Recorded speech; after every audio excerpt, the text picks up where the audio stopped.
بریم سر اصل مطلب. مامان مفت خود زبون پیز میخوره. بله بریم سر اصل مطلب. شما شغلتون چیه؟ بنده تو کار AKH هستم.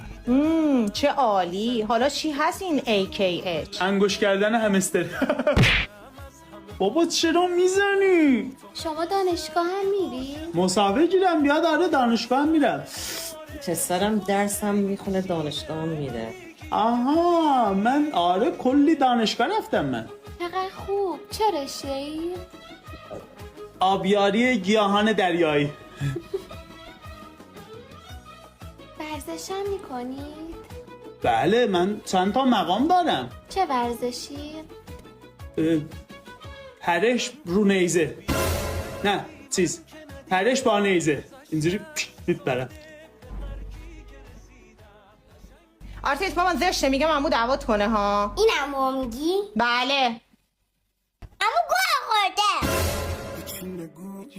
نمیخوام صدات بشنوم